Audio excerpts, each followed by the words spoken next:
Indira Gandhi National Open University presents a program for the students of Master of Journalism and Mass Communication, Master of Journalism and Electronic Media and Postgraduate Diploma in Journalism and Mass Communication titled Development of Radio Part 2, Program Code MAJMC, MAJEM and PGJMC. Course code MJM020. The presenter of the program is Dr. Shikha Rai, Associate Professor, School of Journalism and New Media Studies, IGNOU. Let's listen to the program.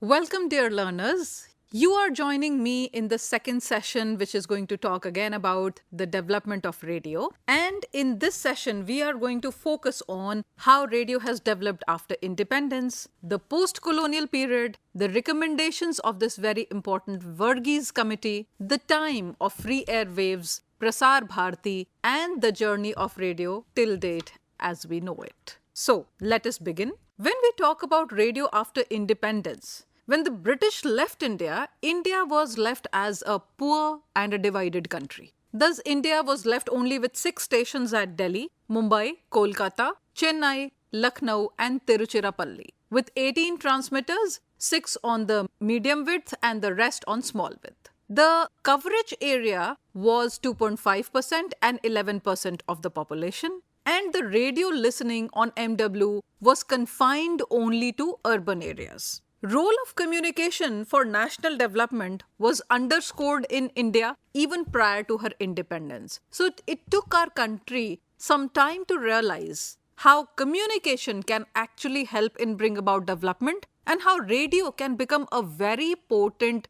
vehicle for bringing about development. Now, the Indian National Congress, while formulating policies for the national development of independent India, set up a subcommittee on communication under the National Planning Committee to offer recommendations for development of communication for independent India. The report of the National Planning Committee cited the following as the target of broadcasting for independent India. Now, what were these things that they cited? They talked about dissemination of news and useful information. They talked about adult education and fighting the ignorance which was prevalent in the rural areas, the propaganda by the state, and entertainment in NPC Section 13. After independence in 1947, the new Indian government announced a development-oriented agenda of governance which was delegated specially for the amelioration of the economic, educational, and health conditions of the people.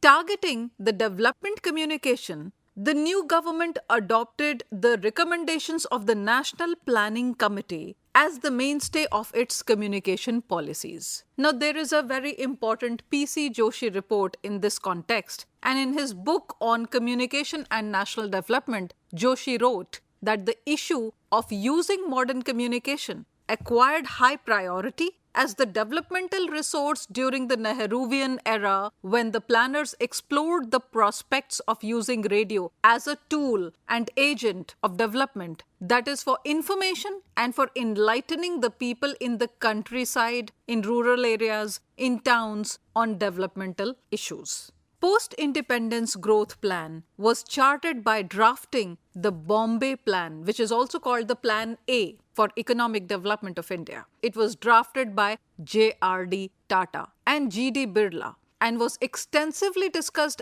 in the Birla-owned journal which was called The Eastern Economist. This plan had supported private enterprise as well as the protectionist policies in support of indigenous capital. However, the state remained the nodal agency in the area of economic growth. In 1955, the Industrial Policy Statement was adopted. in this policy, the basic and strategic industries, including heavy industrial plants, etc., were all reserved for development in public sector. Similarly, in the Industrial Policy Resolution of 1956, telecommunication, broadcasting, and defense equipment was also reserved for the public sector.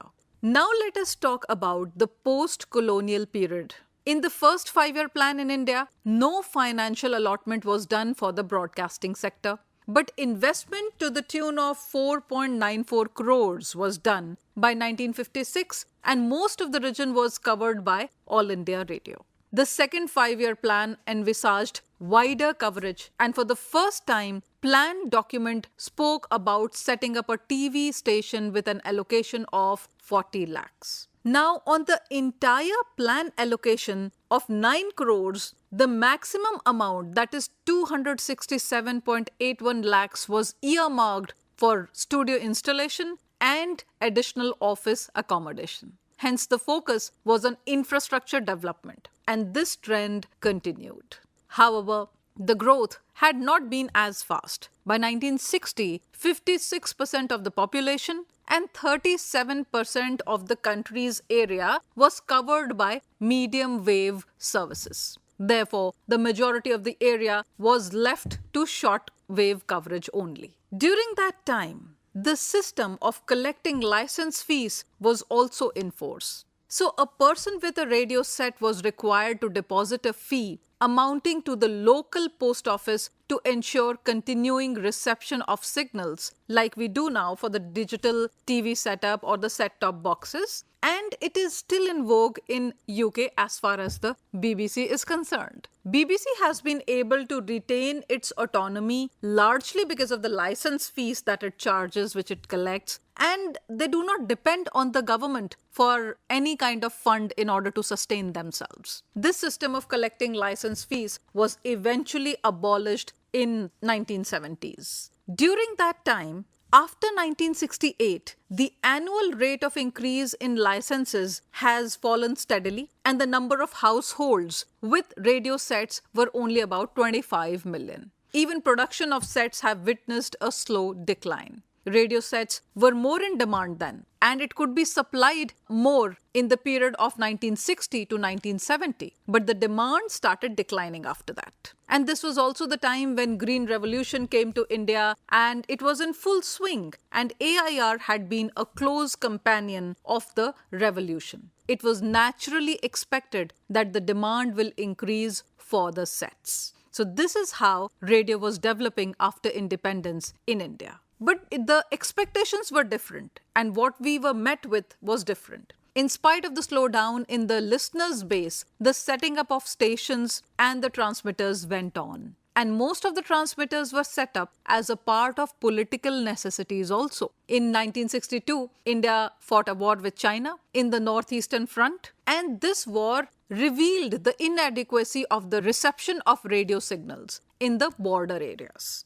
And as a follow-up of this, the government constituted a committee on broadcasting and information media, and this was popularly known as the Chanda Committee, and it was constituted on 14th December 1964. The committee reviewed the operation of various media units under the Ministry of Information and Broadcasting, and it submitted a report on the radio and television on 18th April 1966. Now, this report said that the committee felt that it was not possible in the Indian context for a creative medium like broadcasting to flourish under the regimentation of departmental rules and regulations. Therefore, it recommended that the constitution of a separate corporation for radio and television be formed. The report also suggested that both of them be given freedom in order to evolve their own recruitment rules, the pay scales and service conditions according to their varied and peculiar necessities.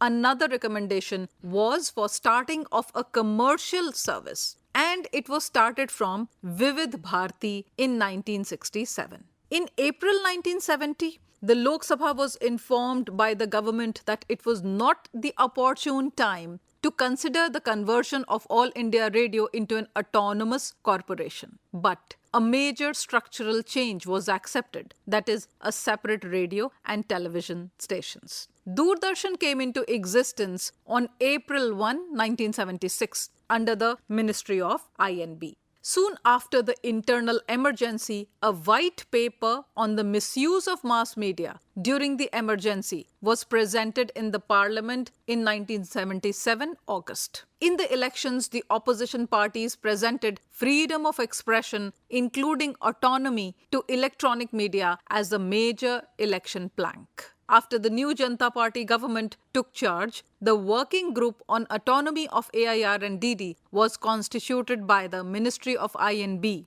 by a Gazette notification on 17th of August 1977 under the chairmanship of B.G. Varghese with 11 members. Now, there were some basic and very relevant major recommendations that the Varghese Committee gave. A few of them I would discuss with you. It talked about and stressed upon setting up of an independent public corporation acting impartially as trustee in the public interest, referred to as Akash Bharti in the tune of National Broadcasting Trust. The committee did not want two separate corporations for Akashvani and Doordarshan, but suggested a highly decentralized 4-tier broadcasting organization at central, zonal, regional, and local levels. India also hosted the Asian Games in 1982, and the television, which was still at a nascent stage then, received a major boost due to this. In 1984, Rajiv Gandhi became the Prime Minister of India, and he was very keen on bringing in the medium. The entire political focus shifted to the new medium of those times, the television. The popularity of AIR also declined, and there was general apathy in the government to rejuvenate the medium. Now came the time of free airwaves. The 1990s was a very crucial period for India, both politically and economically. India was suffering from internal political instability, and the fragile National Front coalition faced a nationwide crisis in the summer of 1990 over its affirmative action policies. By autumn, a campaign by the BJP to build a Hindu temple at the site of 16th Mosque in Ayodhya resulted in a widespread communal violence. The government collapsed when the BJP pulled out. A new minority government failed to pass the scheduled budget in February 1991 when it lost the Congress party's external support. In May 1991, while campaigning for the general elections, Prime Minister Rajiv Gandhi was assassinated. In reaction and in parallel to these developments, the economic situation worsened. By September 1990, net inflows of NRIs, the non-resident Indians, deposits had turned negative. Access to commercial borrowing had become more costly, and by December, even short-term credit was restricted. The foreign exchange reserves also fell, and they fell to 1.2 billion in January 1991. By the time a new government took over in June, reserves could cover only 2 weeks of imports. India was close to defaulting on its sovereign debt for the first time in its history. Thus, India negotiated a $1.8 billion loan from the IMF, the International Monetary Fund, with certain conditions. The condition applied by IMF resulted in the Structural Adjustment Program, which is also called the SAP, which preempted the involvement of the state in state expenditures and in many welfare sectors, including health and education. Neoliberalism had entered India with full force. Now came the time of Prasar Bharati. Prasar Bharati Broadcasting Corporation of India, which was the BCI Act, had enacted with the objective to confer autonomy on Akashvani as well as Doordarshan, thereby ensuring that they function in a fair, objective and creative manner. The Prasar Bharati Act provided a direction and a pointer which should govern the broadcasting policies. The demand for autonomy by AIR as well as Doordarshan dates back to the mid-60s, when the first ever expert committee, famously known as the Chanda Committee, went into the issue. The Prasar Bharati Bill of 1989 is largely based on the Varghese report, which came out in 1978, and the Prasar Bharati Bill of 1979 that was introduced by the Janta regime in Parliament in May 1979. The Prasar Bharati Bill favoured the creation of a broadcasting corporation through an Act of Parliament. But the Varghese report clearly wanted broadcasting autonomy to be a part of Indian Constitution. This would be necessary to ensure that no future government would tamper with the freedom and independence of the corporation. The bill managed to sneak in a representative of MIB as a part-time governor. This was not the full autonomy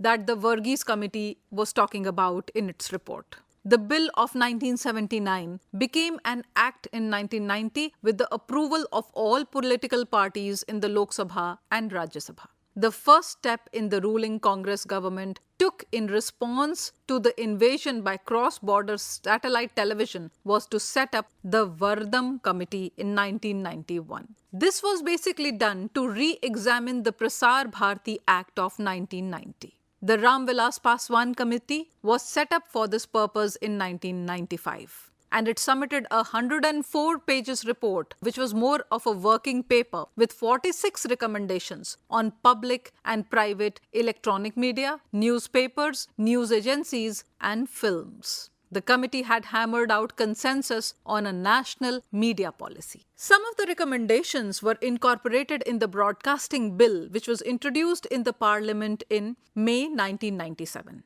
The Nitish Sen Gupta Committee of 1996 was constituted to have another look at the Prasar Bharati Act as well as to suggest more amendments. It submitted its report in August of the same year. And the government have never been serious about giving autonomy to the official electronic media, and so this bill remains some dead matter. This also was the time when the Supreme Court of India gave a ruling declaring airwaves as public property, and it came out in the year 1995. This translated into the radio sector being opened up to private players. Now, a handful of big business houses with non-media and media interests have dominated the FM radio market in India. The then Finance Minister P. Chidambaram had announced the licensing of 295 more radio stations in around 2013 and 14. Private FM channels are mainly urban-centric and they play 24/7 film songs.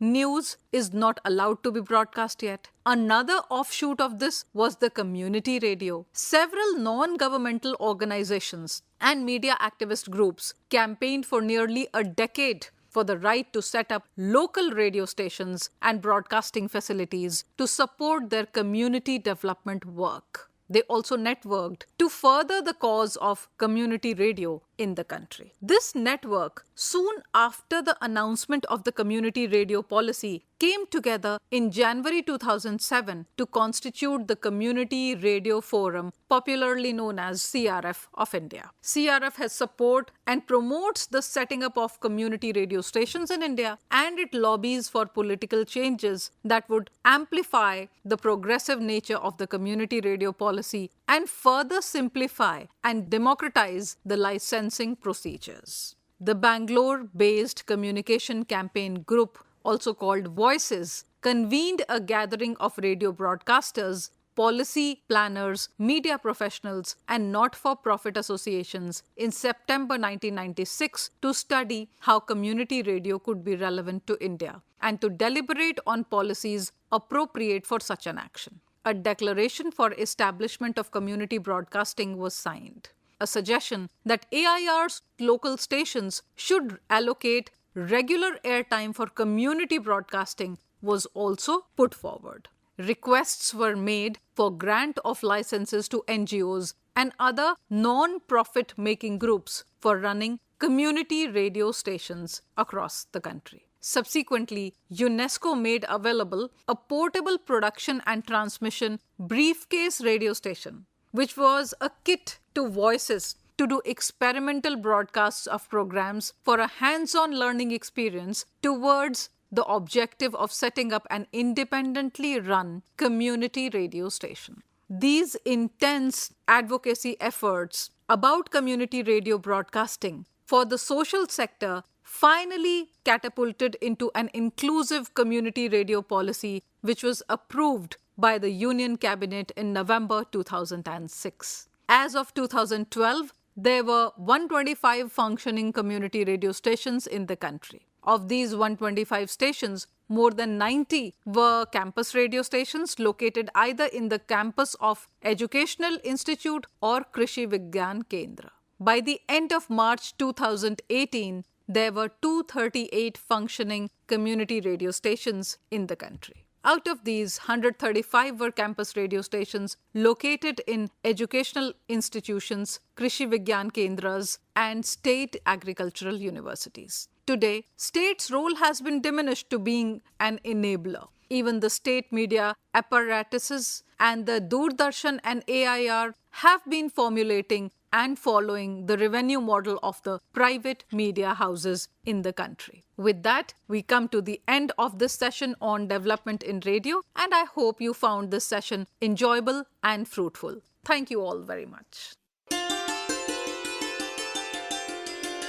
You were listening to a program titled Development of Radio Part 2, Program Code MAJMC, MAJEM and PGJMC, Course Code MJM020. The presenter and content coordinator of the program was Dr. Shikha Rai, Associate Professor, School of Journalism and New Media Studies, IGNOU. The program was technically supported by P.P. Sharma, edited by Sadan Lal, and produced by Santosh Kumar Pandian. This program was brought to you by Electronic Media Productions Center of Indira Gandhi National Open University, New Delhi.